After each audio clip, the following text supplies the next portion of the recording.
All right. Today we have Tracy Chongling from Rate Mortgage. She is the VP of Mortgage Lending at Rate Mortgage. Hi, Tracy. Hey, how are you? Thank you so much for taking the time with me today.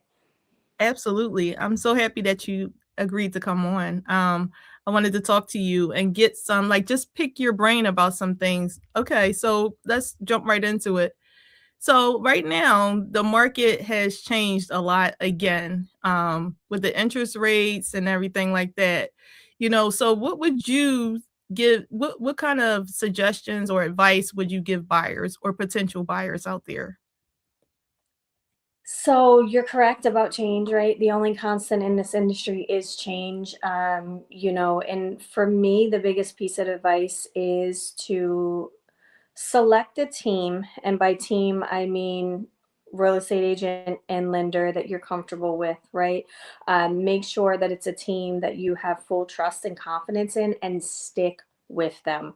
That's Right. probably the biggest piece of advice right now because in the day and age where social media and online, just everything is at a push of a button, it's very easy for people to get swayed and to want to work with this person and that person, and I really advise in this market to not do that.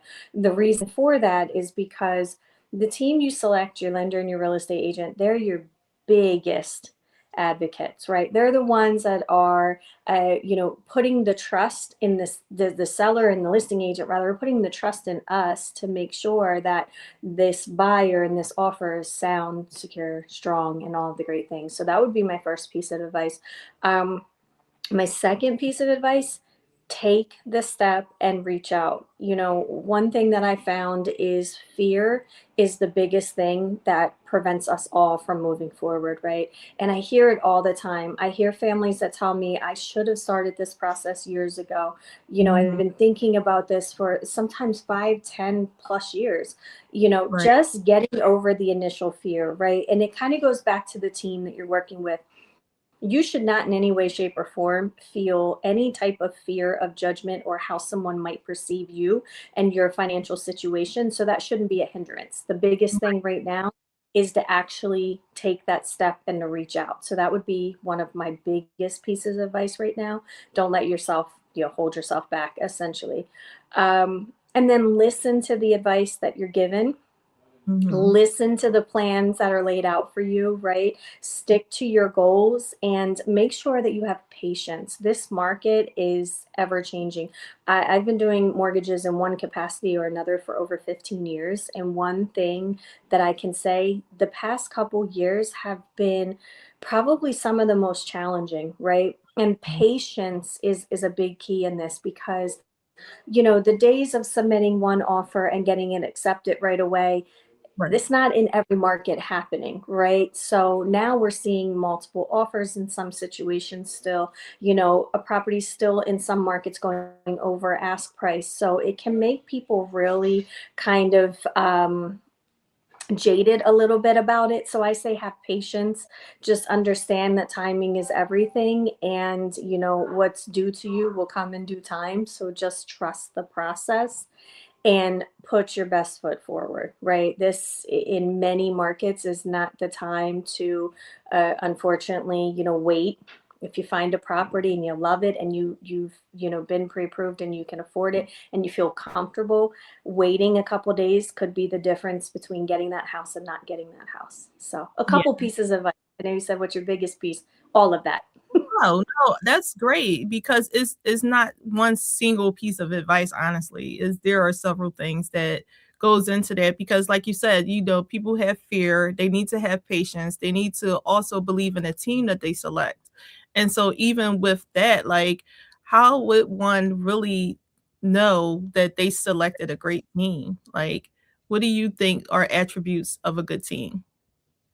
I think being on the same page, right? That's important. You don't want to have a stellar real estate agent, right? That's reputable, well known, knows the market, is really in tune with you as the buyer, understands your goals, they understand the hurdles, they really are there to support you. But then you have your lender on the other side, and maybe they're not communicating as strongly. Maybe they're not moving as fast, right? They don't have the same sense of urgency. And it can go either way. But for me, it's really important to research and know who you're working with. If you've got a great relationship with someone, whether it starts on the lending side or it starts on the real estate side, Mhm. trust in that person.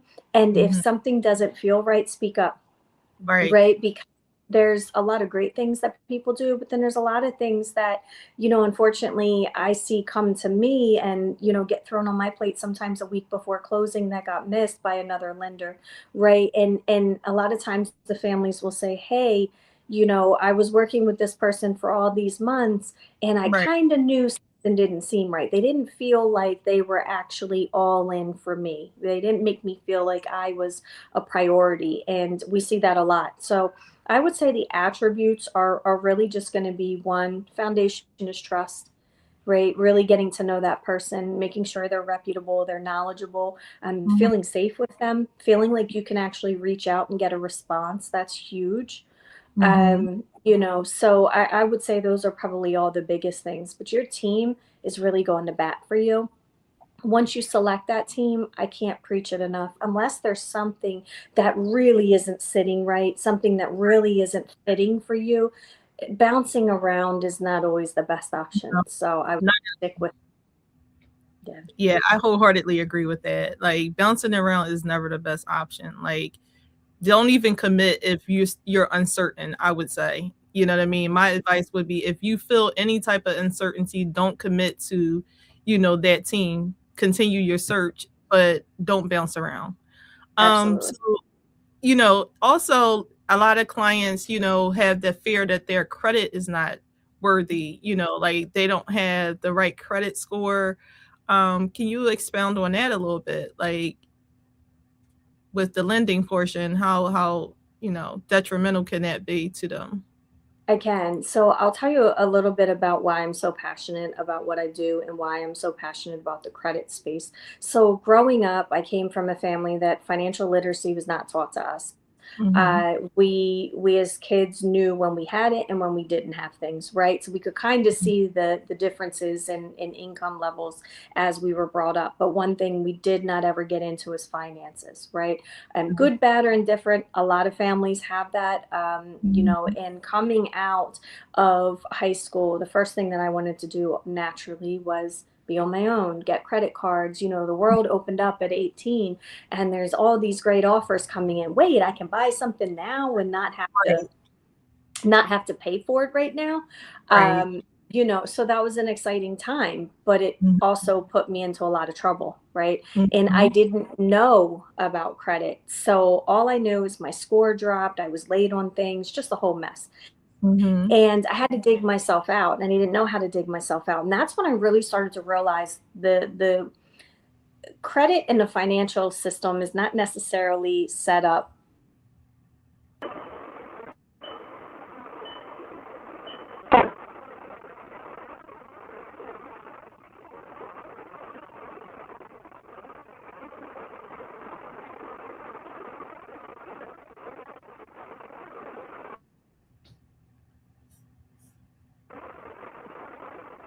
Can you hear you? All right, try that. Can you hear me now? Oh, there you go. Yeah. This happened. Okay. I don't know how far we got. I don't know where it cut off, You but you kinda I think you started talking about credit in a financial institution and then it kinda, like, got fuzzy. okay, yes. So I had a whole crash. I didn't know how to manage my finances. I didn't understand how to dig out of this debt, Right. and I realized that the financial situation is just not the same for everybody, right? It's not designed for us all to get ahead. And I said, I want to learn more about this. I want to better understand this. So that's kind of where my journey began on the mortgage side and the lending side, because I wanted to be a voice for people, and I wanted to be something that people could, someone they could rely on and provide a lot of information there. So, credit is a huge part of buying a home. It is not the only part, but it is a huge part of it. So, I'm a big advocate of managing finances, and the higher the credit score, the better, right? But one thing to remember is, again, each loan product and program is not designed the same. Mortgages are not just kind of a one box, everybody fits in it, right? So Right. the old days of you have to have a 720, that's out the window.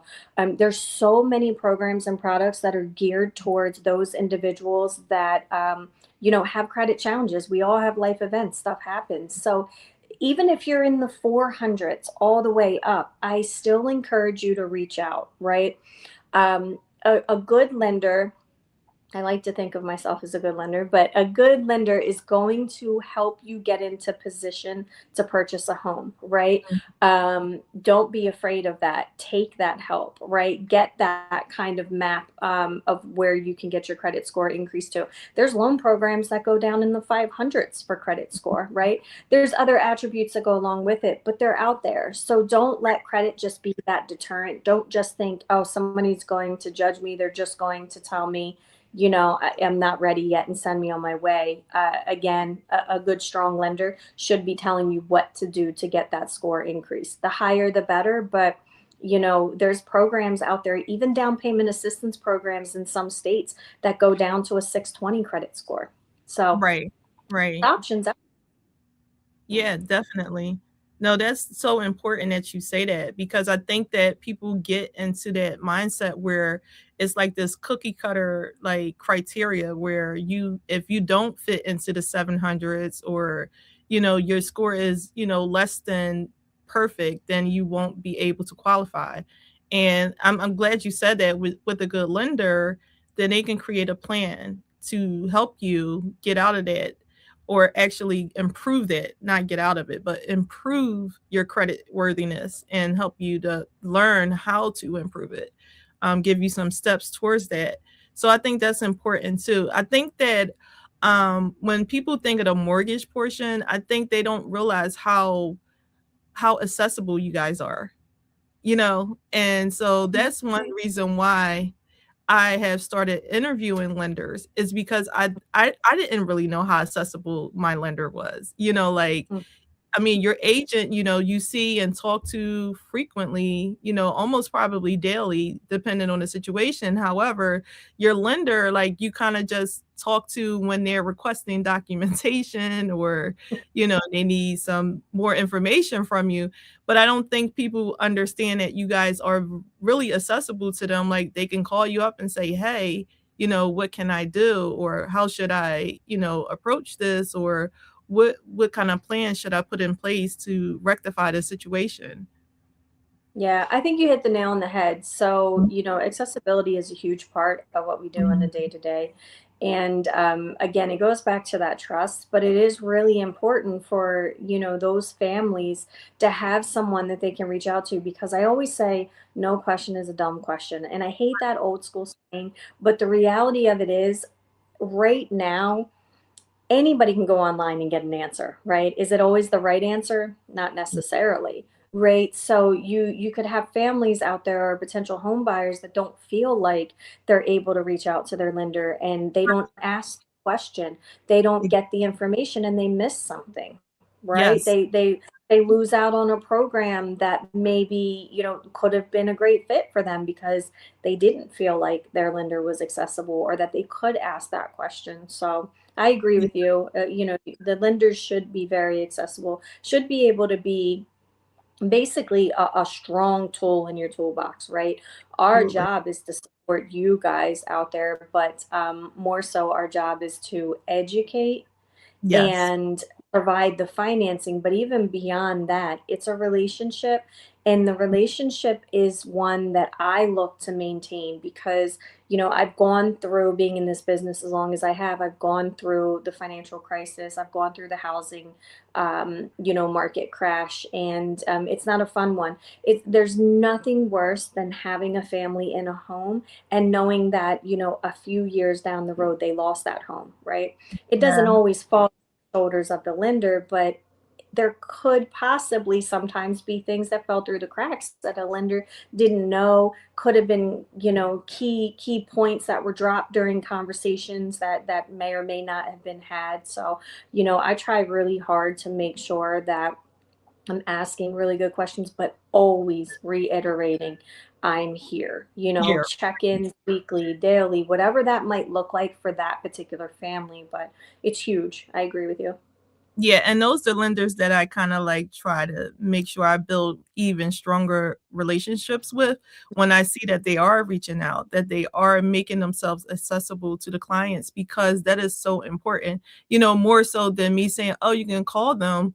No, with you, get putting forth that initiation of, showing them like, "Hey, I'm available if you have any questions, give me a call," because again, like I said, most clients don't talk to the lender like that, and they'll ask the realtor more questions than they'll ask the lender, and I'm Yeah, always, like, trying to refer them to the lender, not because I don't wanna be a part of it, but because I want them to have that relationship, and I want them to build that trust with the lender that they feel, comfortable enough saying, "Hey, let me call them instead of me calling Keisha," like, I'm not handling the mortgage, I'm not providing financing, so I can't give you the answers that you might need.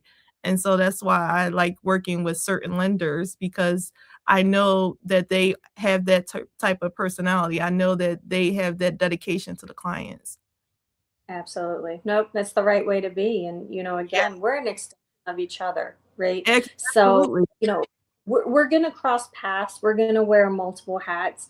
Mhm. But having the trust that you can confidently say, your lender is available, your lender can answer that. And the reason I don't want to answer that is because I want you to have the correct information. When you have that trust and that foundation, it just makes the process that much smoother for the families that are involved.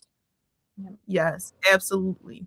So with rate, do you work with, like, DSHA, programs? Do you, like, find, uh, how can I say it? Down payment assistance and closing costs programs for, clients? So I'll tell you one thing about our company, that I love, and it's why, I'm here and stay here, is, we've built the company around being able to support the real estate agents on their day to day.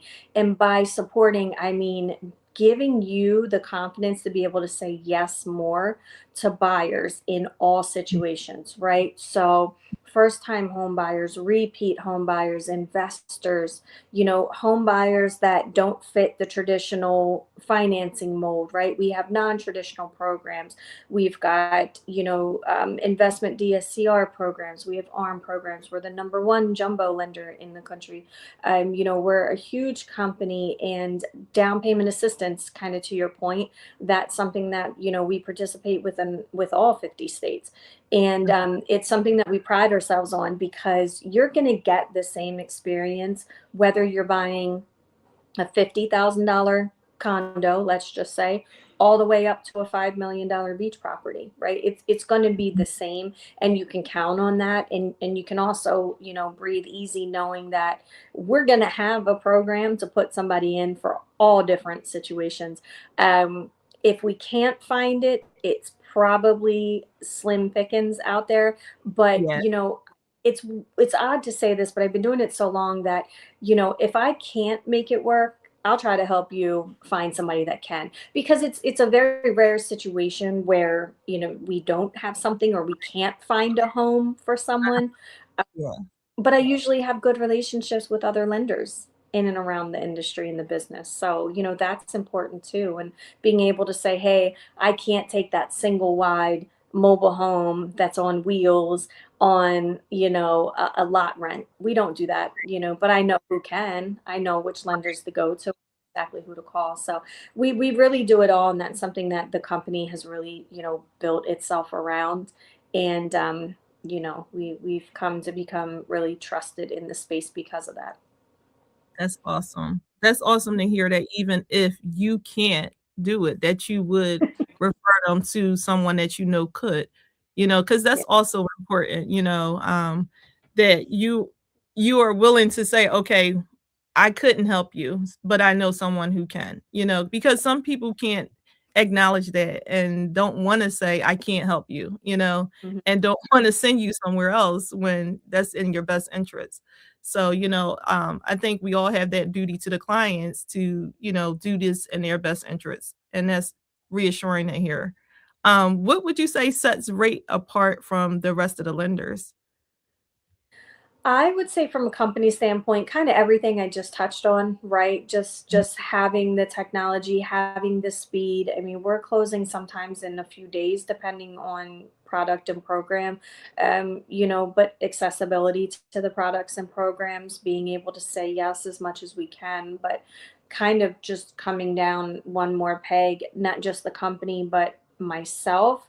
I feel like I thrive in helping others. That's just what I do, right?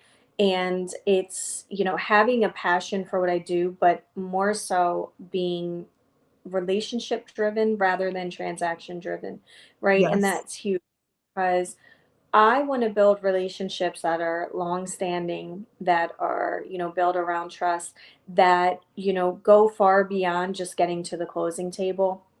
We Yes. do that great, right? You have access as the real estate agent to my team always. You're always gonna have the same upfront team members, right? Like the Mhm. same processor and pre-processor and all of that. Everybody's the same on my team. You come to know them and you can trust them because Right. again, we're working in tandem behind the scenes, right? Mhm. So what sets us apart aside from obviously, just having everything, I think for me it's the knowledge base. It's Okay. being able to, to be able to find the answers if I don't know them. And more so than that, if I give a pre-approval, it's going to close unless something absolutely catastrophic happened with that particular buyer or that family that was out of my control. If my name's on it, we're closing because up front I do so much, right? Yeah. My team sometimes gets annoyed because they're like you're too hands on, but I have to be because again, it is important for my brand, my reputation, which I like to think is pretty good in our local markets. It's important for me to have that. I want a listing agent to see a pre-approval come over with my name on it and not even feel like they have to call me, right? Absolutely. I don't want them to have to say, hey, you never reached out and, told me about this buyer. Like, I want them to have the trust that they know that name, they know that company, they know the reputation that I built, and they're comfortable with it. They feel confident to accept that offer. Yes, yes, that is absolutely right. And like I love that you said that like not being transactional because I always tell people like I don't know how to be transactional. I don't like being transactional either. Like I love the human aspect. I'm a registered nurse as well. So, I don't know how to handle people just on a transactional basis. So even in my real estate career, like I can't just see this client as okay, this transaction and that's it. All of my clients have become like family to me. I call them, they check on me, like they even reach out to me like, hey, we kind of miss seeing you since we, brought the house now, we don't have anything to call you about. But it's just like I don't know. I don't like that. And I don't like when, other people like lenders or anybody else a part of the transaction is being transactional. I really it Yeah. just yeah, it just puts a sour taste in my mouth. But I'm so happy that you said that because that's a very important attribute to me. Yeah, I think, there's a lot of people that have been doing this a long time. And, Mhm, sometimes you get into a routine, right? And when lenders or real estate agents get into a routine, it becomes very dehumanized, right? It's just mhm. one more job for me, right? It's Right. one more task. It's one more, in our case, paycheck. And when you're looking at things like that, you get very robotic, you Mhm. get very disengaged, you get Yeah. disorganized, and Mhm. that's where things kind of fall apart. And I think that's sometimes when the writing's on the wall that someone might need to think about exiting the business, Absolutely. unfortunately. Yeah, Um, yeah. and it happens. I've seen it many times on my side. I've seen it with agents, and Mhm. and burnout is a big part of it too. But Yes. yeah, that mindset shift, when you start seeing that, it's a red flag. It's all the Yeah, way a red flag. absolutely.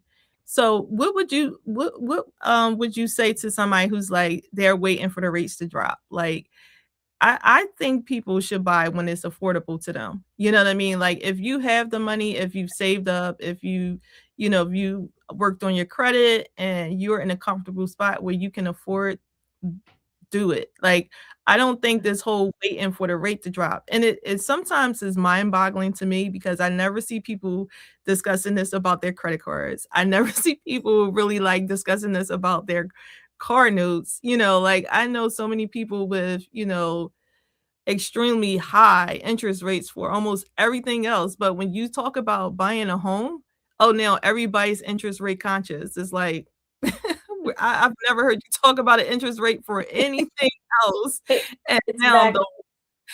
the one thing that, is actually gonna help you obtain some sort of wealth, you are, like, kinda like, "Oh, I'm waiting for the right moment," you know? So I agree with you. I think it's very specific on the financial outlook for that particular family, right? Mhm. If you can financially afford to purchase a home and it makes sense for your current situation, it is absolutely the time to buy.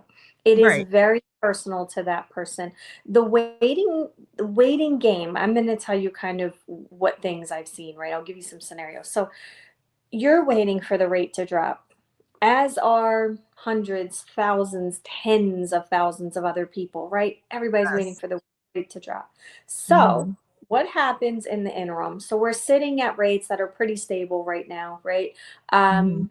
We're seeing property values, right? Year over year, typically in many markets, property values go up, right? Housing Mhm. increases.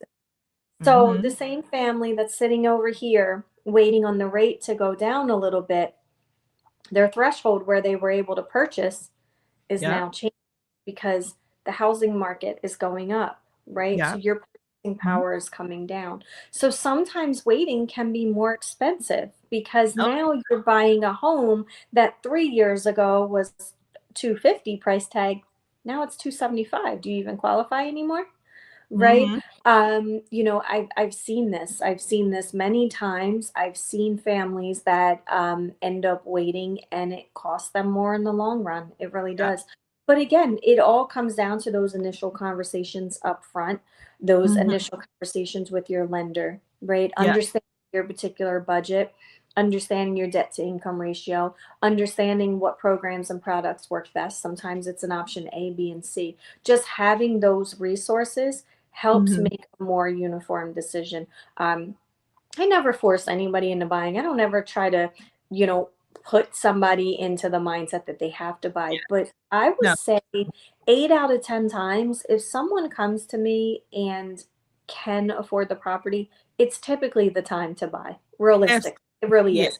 You Yeah. get one-offs, right? You might have someone that is telling me in another year they plan to relocate across the country. Okay, maybe the time's not. You might be Right. able to afford it, but maybe it's not the time for you. And that's just kind of having those fluid conversations, right? And just kind of understanding goals and expectations and reality. But for the most part, waiting usually ends up costing more in the long Absolutely. run. Hmm. Yes, absolutely.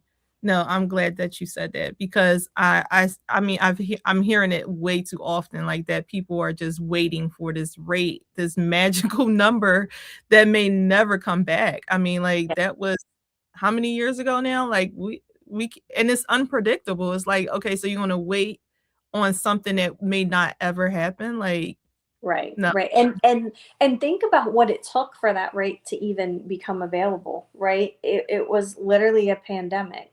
Right.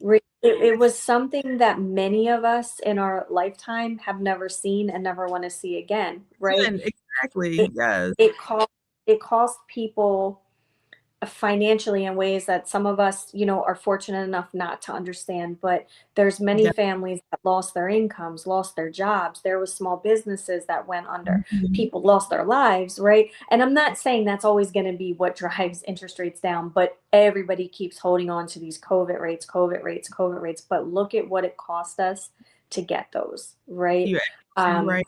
so for me, it's not worth it, but it's hard to drill that home sometimes. It is, it really is because again, like I said, it's like people are looking for this magical number, that doesn't exist. Yep. Um, so also I wanted to talk about your book because I see that you have recently just published a book, and congratulations on that.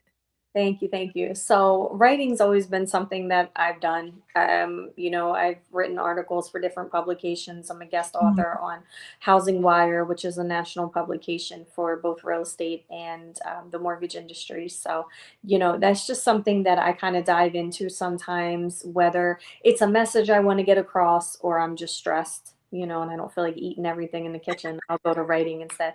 But so I felt like I was getting a lot of questions, seeing a lot of trends with home buyers, Mhm. and there's a lot of resources out there. And I thought, well, I'm constantly saying these things, right? I'm constantly answering these questions. Why not just put it together? So I sat down. It's not amazing. It's not some New York bestseller, but what it is an easy read. It's a very small, very realistic guidebook for, it's basically a playbook, and that's exactly what I call it, right? The homebuyer playbook. And it is essentially just one of those that you can look at the table of contents and find the answer for what you need, right? I No, wasn't trying to bog anybody down with a 200-page novel about buying a home. No, this is realistic. right, This is right. realistic. It's a quick go-to. You can, what's this step? What comes next?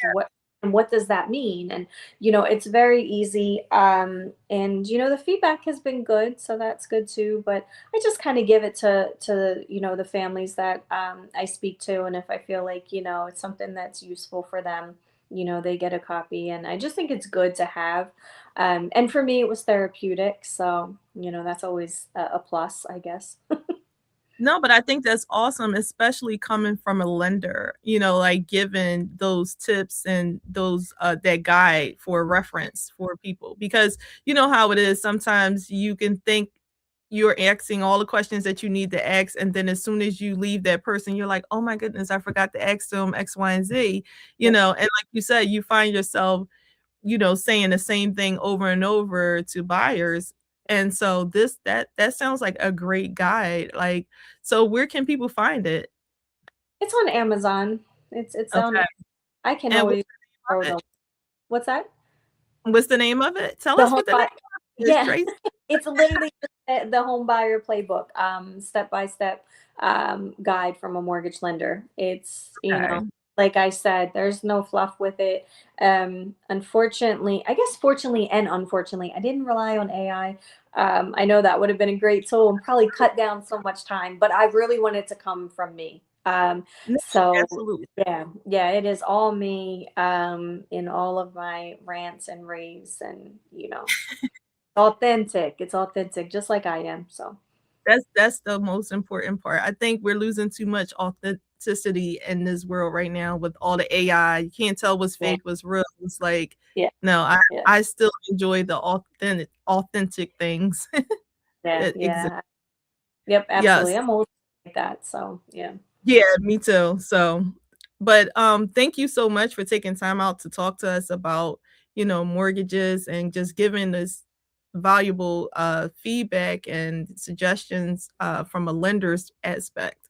I think that's very important. And again, like I said, I'm just trying to make it make people understand that lenders are very accessible to them and like to start going and start having these conversations and recognizing that you guys are available.